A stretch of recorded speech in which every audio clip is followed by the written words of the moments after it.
Features, results, photos, eliminations, rounds, recaps. Top Fuel Round 1, 11:25 a.m. Texas hero Steve Torrence, starting in the bottom half of the field for the first time in almost 3 years, advanced to Round 2 with a tight 3.74 to 3.77 victory against good pal Scott Palmer, and will face a grudge match against low qualifier Leah Pritchett, hot off a low ET of the round 3.697, in Round 2 with the chance to meet his dad, Billy, in the semifinals.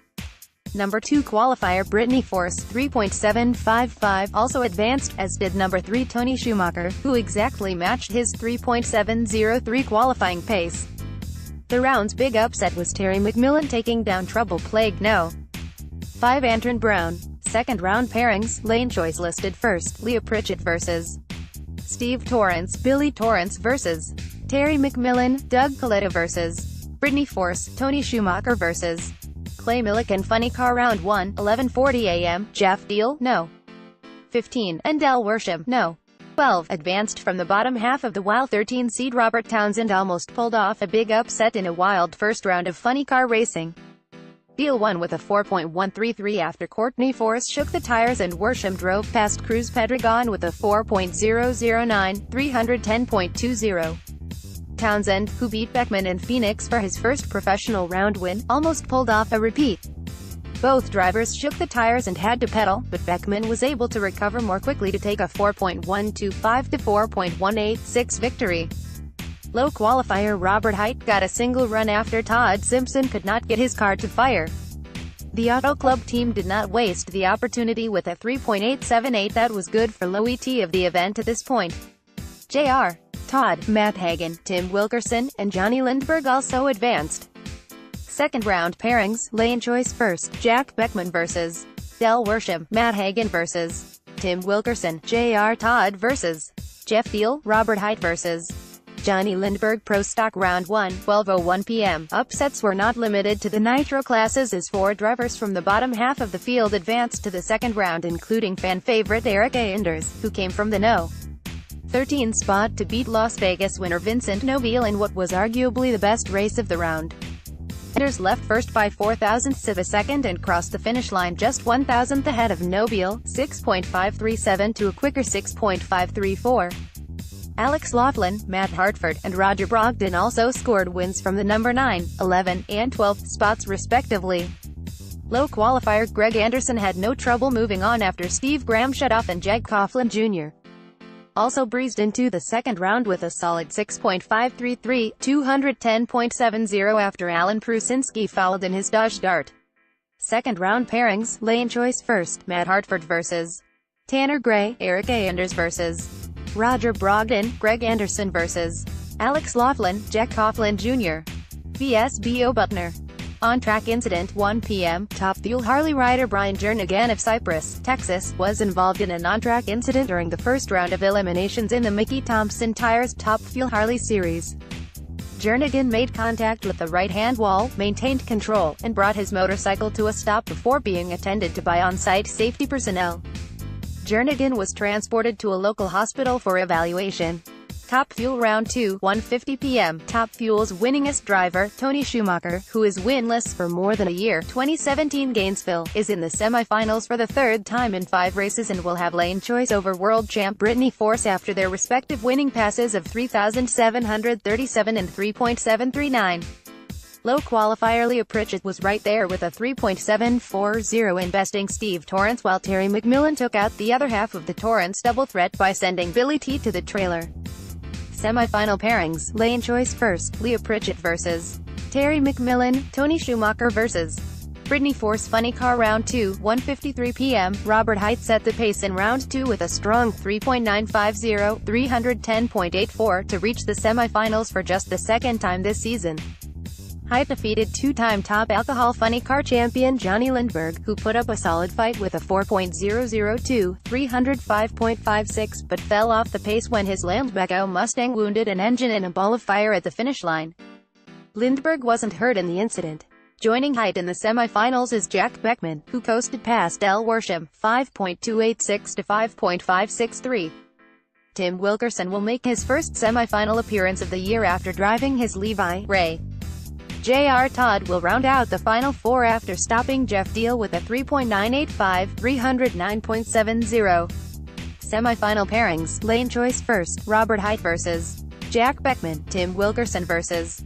Todd. Pro Stock Round 2, 2:11 p.m. Elite Motorsports engines are under the hood of 3 of the 4 semi-finalists in Pro Stock, including Eric Anders, Jeg Coughlin Jr., and Matt Hartford. The lone exception is Greg Anderson. Coughlin, seeking his first win in 2 years, made the best run of the round with a 6.512, 211.03 in his win over reigning champ Bo Butner.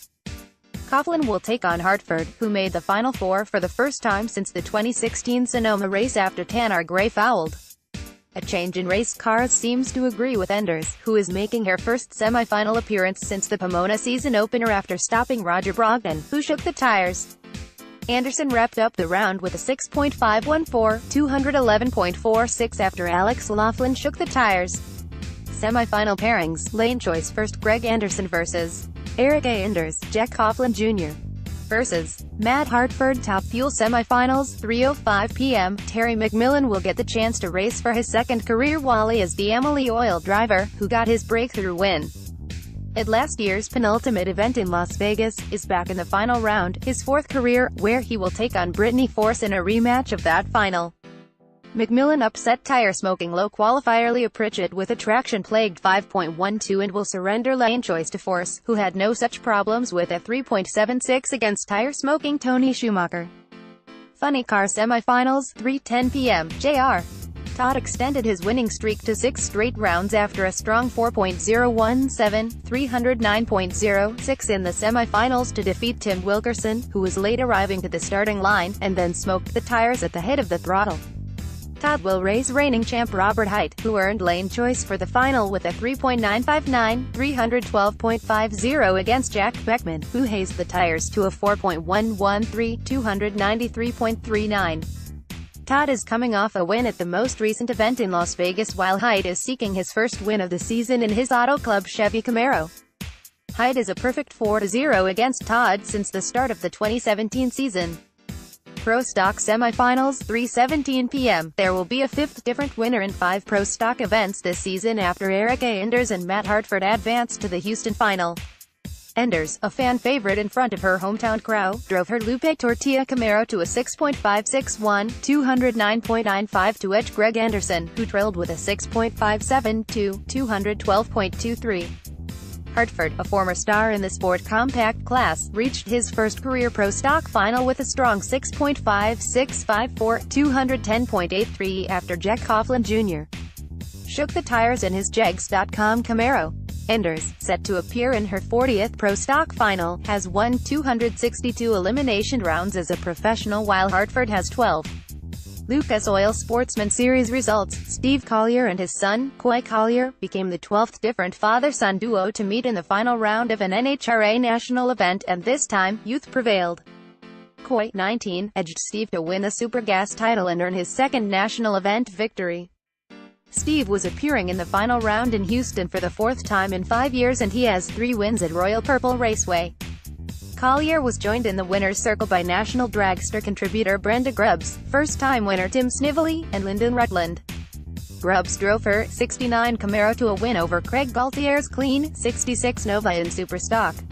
Snively, at 53, earned his first national event title by stopping Brandon Bockies in the stock final, and Rutland edged 2-time national champion Austin Williams by .001 second in the Super Comp final. Final round results for all classes: Super Stock Brenda Grubbs def. Craig Gaultier Stock Tim Snively def. Brandon Bockies Super Comp Lyndon Rutland def. Austin Williams Super Gas Coy Collier vs. Steve Collier Mickey Thompson Tires Top Fuel Harley Final, 3:44 p.m. Vance Vansel, who also won the Pomona season opener, rode to a 6.300, 230.76 to stop Randall Andres, who left first by 0.04 of a second, but spun rear tire and slowed. Andres was appearing in his first final in the series. E3 Sparkplugs NHRA Pro Mud Series Final, 4:03 p.m. 3-time NHRA Top Alcohol Dragster National Champion Jim Whiteley, far lane, claimed his second win in the E3 Sparkplugs NHRA Pro Mud Series and his 25th national event title following a hole-shot win over Rick Horde in the final round. Whiteley drove his J. The margin of victory between He2 drivers at the finish line was just 0.09 of a second. Whiteley's first Pro Mod win was also at Royal Purple Raceway in 2016 when he defeated Ricky Smith in the final. Horde previously won the Comp Eliminator title at the NHRA SpringNationals in 1988, when the event was held in Columbus, Ohio. He was making his first final round appearance in Pro Mod competition. Pro Stock Final, 4:15 p.m. Matt Hartford, Farlane, became the 66th different Pro Stock winner after driving his Total Seal Camaro to an upset win over two-time world champion Eric Enders, a final round battle of Elite Motorsports-powered Chevy Camaros. Enders got off the starting line first by 0.037 seconds and appeared to be on her way to her 23rd career victory, but Hartford ran her down for a 6.522 to 6.570 victory. Hartford qualified number 11 in the field and drove to victories against Chris McGaha, Tanner Gray, and five-time world champ Jeg Coughlin Jr. Enders made it to career final No. 40 in Pro Stock after wins against Vincent Nobile, Roger Brogdon, and low qualifier Greg Anderson. Funny Car Final, 4:21 p.m. Jr. Todd, near lane, remained perfect in Funny Car Final rounds and won his second straight race after he wheeled the Kalitta Motorsports DHL Toyota to a 3.955, 313.29 to 3.993, 308.14 win over reigning world champ Robert Hight in the final round. Todd, also a winner 2 weeks ago at the Denso Sparkplugs 4-Wide Nationals in Las Vegas, has an unblemished 4-0 record in final rounds since joining the Funny Car class in 2017. Todd also joins Mike Dunn and Del Worsham as the only drivers to win in both Top Fuel and Funny Car at Royal Purple Raceway. Todd stopped Tommy Johnson Jr., Jeff Deal, and Tim Wilkerson to reach the final, while Hight drove past Todd Simpson, Johnny Lindbergh, and Jack Beckman. Top Fuel Final, 4:25 p.m. Brittany Force, Farlane, completed the comeback from her accident at the season opener to score her 8th career victory. In a rematch of their final at last year's Fall Las Vegas event, Force and her Monster Energy team turned the tables on Terry McMillan to score the win, 3.76 to 3.81. Force joins her dad, John, and sisters Ashley and Courtney, as Houston winners. She is the 4th different winner in 5 events so far this season. Only Steve Torrence has repeated in 2018. Pro Stock champion Matt Hartford, it's been a long time coming. I started in Pro Stock in 2006. It's 2018. I've let the clutch out a few times. I've lost way more than I've ever won. We struggled in qualifying. We qualified 11th. We should have qualified 3rd or 4th, but the best air was Friday night and we completely missed the setup. We started in the back half of the field and we had to work our way through. They've always told me if you want to be the best you have to beat the best. We beat Chris McGaha, Tanner Gray, Jeg Coughlin and Eric Enders. We earned this. And I didn't leave on any of them, just to make that clear. They all left on me and we just did a better job with our car today than the other teams. Over the winter I was done. I said I'm not coming back, and then Elite Motorsports owner Richard Freeman called me and all but begged me to come back. He said, "We need cars. You'll have as good a power as we have." I have his 5th best motor, but it's as good as his 1st best motor. They're all the same. When you have horsepower, this is fun. When you struggle like I have for so many years and have carnage, the fun starts going away. My crew is close-knit. We have a good time out here. This isn't work, we're excited to be here. My driving is not why we won here.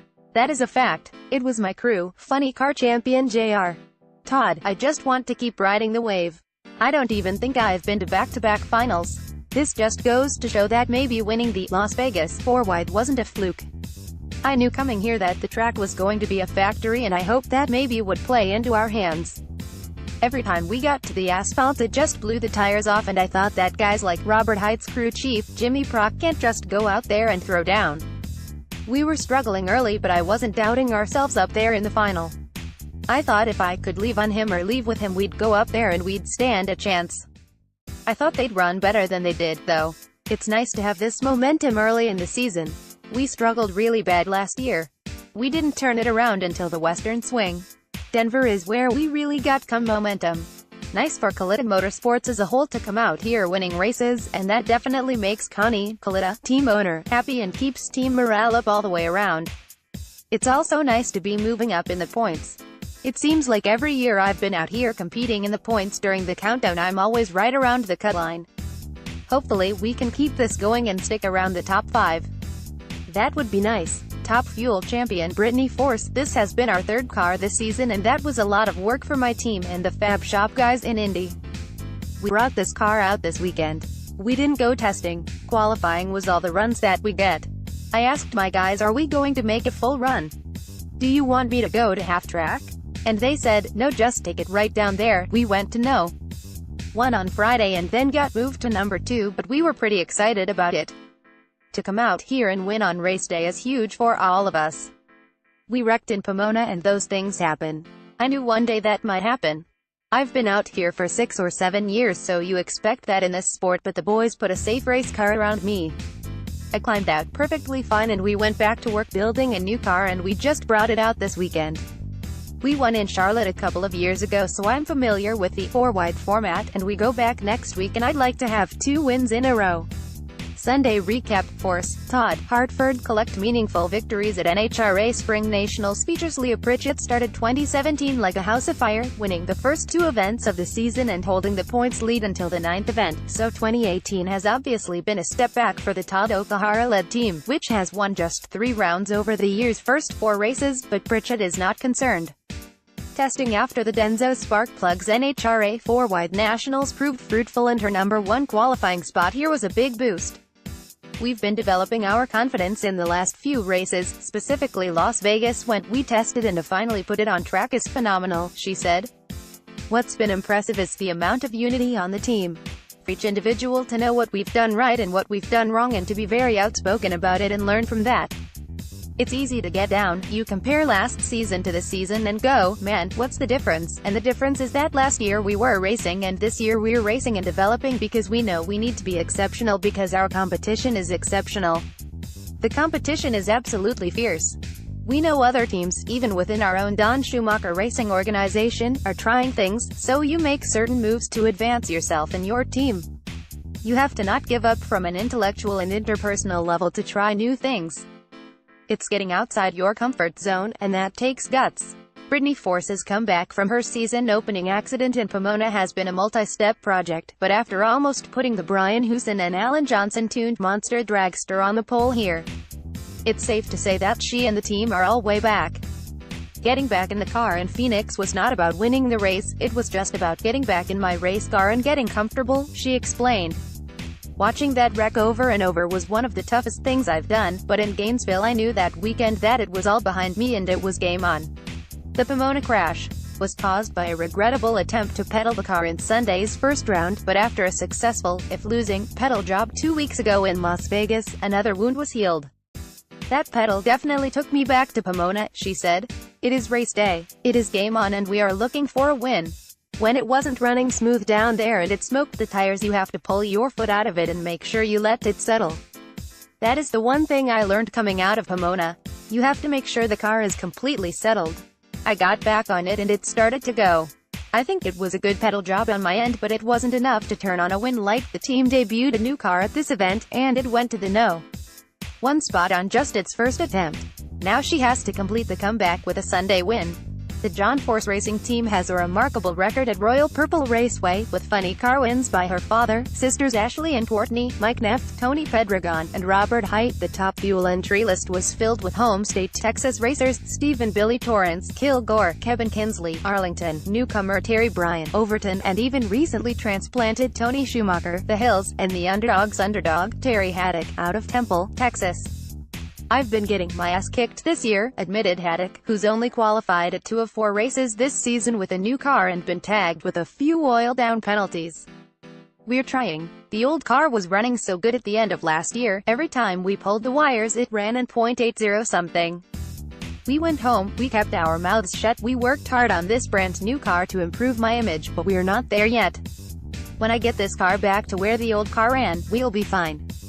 We had hoped to make the top 10 this year, but we are probably too far behind already. Now we just want to go out there and do a good job and not look dumb. People ask, who do you keep going? And the answer is simple, I know if I stay home no one is ever going to give me any money. If I'm sitting on the couch, the phone's never going to ring. I want to go racing, and it's not going to happen without the work. When Haddock does get the new dragster up to speed, he'll let Jim Maroney, a nostalgia drag racer whose company, American Flowtech, has been one of Haddock's staunchest supporters, make some runs in the car. Haddock still has his sights set on returning to Funny Car. He has a new car almost ready to go, and also will make some runs in a new Vega nostalgia funny car, dubbed Fool's Errand, he has under construction. He hopes that car will be ready for the California Hot Rod reunion in the fall. My whole racing career sometimes feels like a fool's errand, so I thought that was a good name, he says, self-deprecatingly honest. I just want to run that race one time before my career is over, and at this point I don't know how long that's going to be. In a career that has spanned more than 739 races heading into this event, John Force had only failed to qualify 21 times, and most of those were in the early days of his career. Unfortunately, the 16-time world champ added no. 22 to the list this weekend after a series of maladies kept his peak Camaro from reaching its peak performance, ending a string of 221 consecutive race day starts. Between fighting a new track and mechanical maladies that repeatedly triggered the onboard safety system, Force could only manage a best of 4.62 Q2 against a 4.53 second bump spot and will be a spectator today. That is hard for me, he said. You earn what you get. We didn't put it in the show. We couldn't get to half track. We have had a lot of problems all year. NHRA came up with some automatic shut-off stuff for when you build pan pressure, it shuts you off. We have to stick with that. It shut the car off every run that we made this weekend. At least I got my final shot to get in, and I didn't make it. I will be here rooting on Robert, Courtney and Brittany. I'll be signing autographs for all the fans. I am sorry to all of you fans that I didn't make it. Force's last DNQ was Sept. 13, 2008 when he failed to make the show at the NHRA Carolina Nationals at Charlotte. Earlier in his career, Force set an NHRA record by qualifying for 395 consecutive events from 1988 until April 2007. Tim Wilkerson's Saturday was a huge turnaround from his Friday, where his bestie, T, in 2 attempts with the Levi Ray. Saturday brought about a marked change as the veteran Illini came out fighting with passes of 3.968 and a better yet 3.925 to finish in the number 4 spot, his best race day start since qualifying no. 2 at the 2017 season finale in Pomona.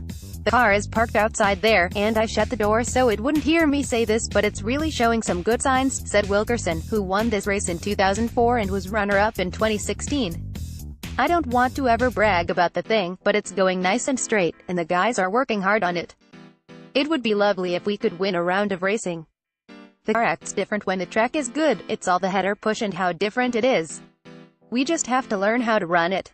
You think about it, we haven't been on an 80-degree racetrack since Pomona. We're still working on it, but after the 3.96, looking over it, it was real nice and safe. It looked good. I was trying to go 3.95 and it went 3.96. I told Richard Hartman, co-crew chief, well, now we're gonna try to go 3.90 flat. He asked me if I thought it would do that, and I said I thought so. Well, it would have, but it got through the clutch in the middle and then spun really bad out at the other end. We ended up with a 3.92. If it wouldn't have gotten through the clutch, it would have been real close to a 3.90. Wilkerson will race Sean Langdon in the first round of eliminations. Fast Jack Beckman has won at 16 different facilities on the NHRA Mellow Yellow Tour, but Royal Purple Raceway is not one of them. Beckman went to the final in Houston in 2009, but lost to Ashley Force Hood. Regardless of his past performances, Beckman believes he's got as good a shot as anyone to win this weekend. Our car did almost everything we asked of it so far this weekend, said Beckman. On Q1 we threw the chutes out early, but that was a lever issue. On Q2 we were a bit weak, but on Saturday our plan more or less came together. We ran a 3.95 on the first run, which is what we expected, and then we stepped on it for the last run and it also did what we wanted it to do. This time yesterday, we were sitting up here in the crew chief lounge thinking it was a high probability Saturday would be a complete rainout. That didn't happen obviously. Making those runs on Saturday gives you a lot of confidence, even though the conditions today, Sunday, are going to be quite a bit different than they have been. Beckman's 3.918, 314.31 pass in his Infinite Hero Dodge was the 4th quickest run in qualifying and sets up a match against rookie Richard Townsend in round 1. It was just 3 races ago in Phoenix that Beckman broke in the first round and handed Townsend his first, and so far, only round win in funny car competition. As a rule, we don't take anyone lightly, said Beckman. Especially not in a field like this where we have a lot of good cars and even John Force didn't qualify. That tells you how tough the competition is in this class. I am so confident going into eliminations. I hate using the word proud when people say I'm proud of my guys because they don't work for me and I'm not their dad. I am just really happy to be a part of this group. Ron Capps qualified in the No. 14 spot, which is his worst qualifying effort since IDNQ at the Spring Las Vegas event in 2016, an unusual occurrence for Capps and crew chief Rand Tobler. They didn't earn a single qualifying bonus point through the first 4 races of the season. They'd earned something in qualifying at each event, charting points in 9 of the 16 qualifying sessions for a class-leading 19 points. Only Pro Stock's Greg Anderson, 26, has earned more. With best of just 4.077, 305.77, Capps figured he'd have a tough round 1 draw and he got one. Teammate and 2-time world champ Matt Hagan. It's not optimal to run your teammate first round. Capps said, we've got 4 DSR funny cars and they're all the cream of the crop. We all know we're going to have to meet each other to win a race, that's a given. You just don't want to put yourself in a position to have each other first round. And it's our fault. We didn't qualify very well, and we got behind. It was on a great run Friday night and then, crew chief, Rand Tobler had to just kind of back everything off to make sure we got in the show. This racetrack has been tricky, but that is part of what drag racing is, said Capps. It's having to deal with different conditions. Not every racetrack is the same. But you know with how many times have we rolled up there with Tobler and he's pointed at me through the windshield, no matter where we're qualified, and he's pointed at me before I staged the car, without lane choice, and everybody would have thought we had no chance and we went on to win the whole race, so I have plenty of confidence. Capps is not only the defending funny car winner at the NHRA SpringNationals, he was also a winner at Royal Purple Raceway in 2015, 2007-06. For Jason Line, there is nothing unusual about racing against one of his KB Racing teammates. He's faced off against Greg Anderson 36 times in final rounds alone and compiled a respectable 16-20 record. Today, Line will face off against a new teammate when he races native Texan Roger Brogdon, who is making his return to pro stock in a KB-powered Camaro. Line reached the final round at the first 2 events in 2018, is in the hunt for the 50th win of his career, including 2 victories in Stock Eliminator. Line opened the season with back-to-back final rounds in Pomona and Phoenix but has cooled since with a pair of round 1 losses in Gainesville and the recent Las Vegas 4-wide race. He's also dropped from 1st to 5th in the Mellow Yellow standings in the last 2 events. Qualifying was a little bit of a struggle here, said Line, who is 5th quickest with 6.518, 211.16 miles per hour in the first session. Quote, all you can do is keep working on it. It's a tough deal, but it's not supposed to be easy. Drag racing is certainly living up to that reputation. You just have to make the best of it and keep digging. The fact that it isn't easy is what makes it rewarding when you do well. We have great folks on this team and we've got great folks behind us at Summit Racing, and we'll make it better. There are a lot of really good cars right now, so we're going to have to really execute perfectly. Less than a month ago, Vince and Nobile had no intention of racing at the NHRA SpringNationals, but a win at the Denso Sparkplugs 4-wide Nationals in Las Vegas changed more than just the mood in the Mountain View racing camp. I believe we're going to all the races now and that's just fine with me, said Nobile. That was a clutch win. It changed a lot around here. I didn't